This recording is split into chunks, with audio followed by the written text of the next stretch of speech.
The Joe Rogan Experience. You know that David Icke stuff where he said they're all lizard people? I don't think they're really lizard people. I don't think they're really shapeshifters, but they do behave in a reptilian way, like a corporation does, like a psychopath. I don't know if they're actual reptilians, dude, but there is something going on that they are a group of people because they're all related, which is very weird. If you you go back far enough, they're all related. Like if you study Obama and Bush, right? You know, because I remember when Obama was running, I was like, oh, change, it's going to be change, hope and change. And then you start studying like the Bushes and the Obamas, and their first ancestor, their common ancestor, is a Hinckley, dude. Right? And you go... Like John Hinckley, the guy who tried to kill 100%. What? Yes. Their common ancestor is a Hinckley. And then when you realize that... Hinckley was related to Obama and Bush? And related to the Bushes had dinner with the Hinkleys the night before Reagan got shot. And here's the craziest thing. What? Yeah. Is that crazy? Do you think... Okay, I always thought Hinckley was a lone nut that was infatuated with Jodie Foster. What... So...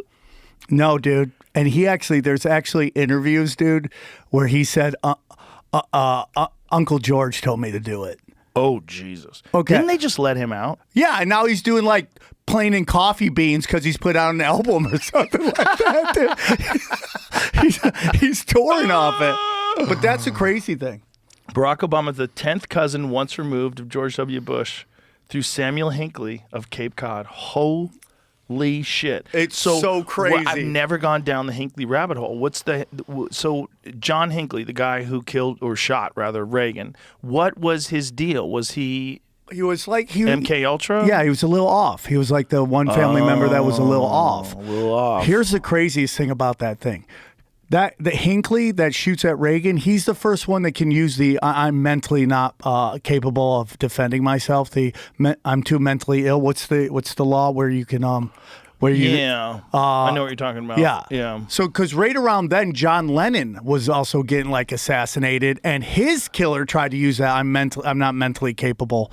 Who killed John Lennon? Do we remember? What was his name? What was it, dude? And I watched that whole story. Is there a rabbit hole to go down on that one too? That's a crazy story too, because like we had this there's two eras of like assassinations where like everybody was getting assassinated, or they were attempting. Chapman, Mark David Chapman, shot and killed Lennon. Now, is he an MK Ultra guy too? Do you think? So he had that. What book did he have?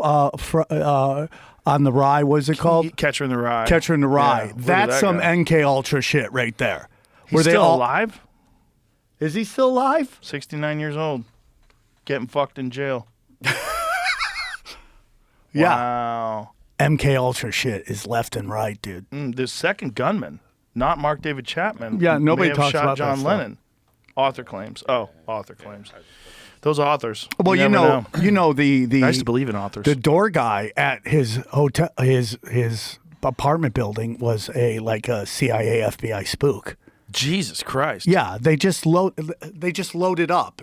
When it's meant to happen, you don't get out of there. There's layers upon layers upon layers. That's why when you talk about any of these things that. Even like when you talk about the Trump assassination, there's a lot of stuff. I go, that's a little weird, that's a really weird situation right there. Because if you study these high impact events, it's kind of like that scene in John Wick. Do you know where John Wick, the hit goes out on him and he's in the plaza, and now every assassin has a flip phone suddenly. They're all on flip phones, and it's like, boom, take out John. That's a high impact event. Like, there's layers upon layers upon layers where you're not getting out of there. Like 9/11, JFK. What is this, Jamie? Documents show CIA and FBI spied on John Lennon. Oh. For fear of interrupting the election in '72. Which one was 72? Was that McGovern? I think that was when Hunter S. Thompson wrote Fear and Loathing on the Campaign Trail. McGovern and Nixon. Yeah, that was the one where Nixon won by the largest margin in history because McGovern's running mate, turns out he was cuckoo and had gotten electroshock therapy. Oh, dude. And didn't tell anybody about it. And did you ever see the press conference when he announced it? Bro, the dude looks like he just got out of the pool. He's fucking sweating. And they're like, you thought Tim Walsh was a bad VP. This guy, they're like, no. No. You can't be the vice president. If you study the Malcolm X assassination, that's another one. the guy who is giving him mouth to mouth at the end is a New York police officer that was so undercover that even like the New York police didn't know about it. It was this crazy like secret group within they didn't even go through like getting their badges and anything like that. They were like separated early and then infiltrated all of these organizations.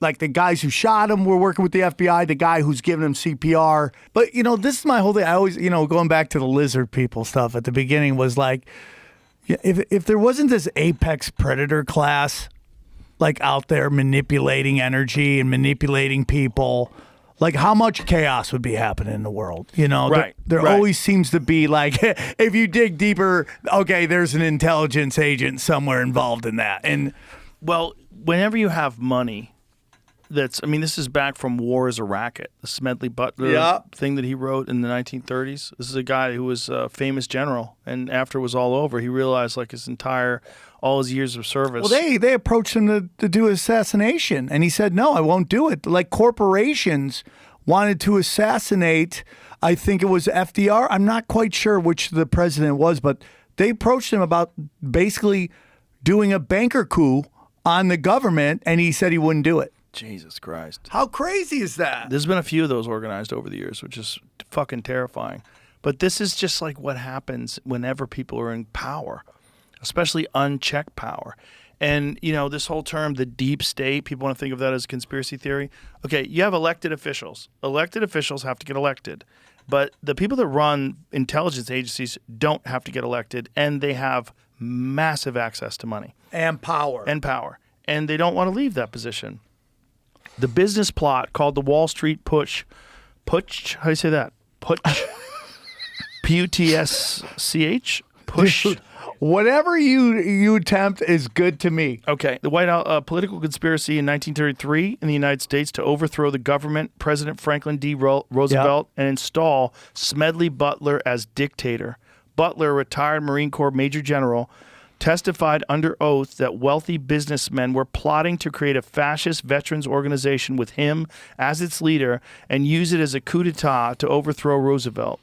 In 1934, Butler testified under oath before the United States House of Representatives Special Committee on Un-American Activities, the McCormick Dickstein, what an unfortunate name, committee on these revelations. Although no one was prosecuted, the Congressional Committee final report said there is no question that these attempts were discussed, were planned, and might have been placed in execution when and if the financial backers deemed it expedient.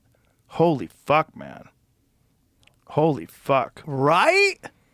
Yeah. And it's so crazy to me because, like, just hearing that is like, if you actually study FDR, like, he very much was a Wall Street puppet. Like, he very much was in there doing their bidding, and he had a lot of, like, all this crazy stuff with Pearl Harbor, connections to Hitler, all this crazy stuff that people never hear about. And it's super interesting to me that when he's seen as a puppet of Wall Street, they're also trying to take him out. And also, if you think back then, there was no access to information. So they could do all this stuff like the assassination of Kennedy. They could do all this stuff and completely cover it up. There was no one had a chance. No one had a chance. And anybody who opened their mouth was dead. Anybody that opened their mouth wound up dying in suspicious circumstances. Well, yeah. So I just did an episode with a guy, he's called the Dark Journalist. That's what he goes by. And he, mind blown. He was telling me, like, yeah, all the people that you think were involved in the assassination of JFK, they were involved. The intelligence agency, multiple intelligence agencies, the Federal Reserve, a bunch of people. One of the groups that I never heard of was basically the space program.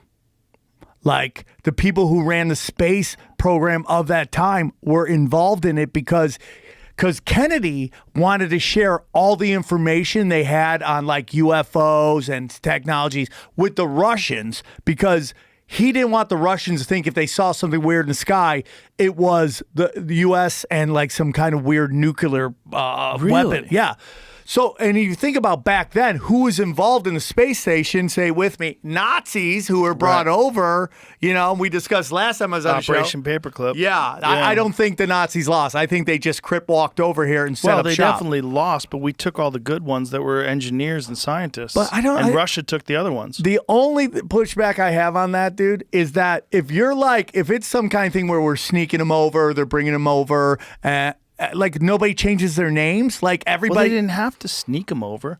They were brought under the protection of the United States government, and no one could know if they were Nazis. There was no information. Yeah, it but wasn't von available. Braun had his name, and he was like on trial. Everyone's like, we got this Nazi over here. The Simon Wiesenthal Center said that if von Braun was alive today, they would charge him with crimes against humanity. Yeah. They hung the 5 slowest Jews in their rocket factory in Berlin to motivate people to work harder. It's so crazy. Yeah, they were all Nazis. So if you think about the Nazis hated the Russians, and he wanted to share all this information with the Russians, and they did not like that at all. And here's the craziest thing. I always like, oh, what do I want to tell Joe? Here's the craziest thing. I've had people on my show talking about this. Like, there is a belief out there that the head of the power pyramid of intelligence agencies is NASA. Because if you think about this, it's the one thing that everybody wants to work together on. Like, we're possibly we're having this weird kind of nuclear standoff with Russians, but somehow, some way, we're all working on a space station together.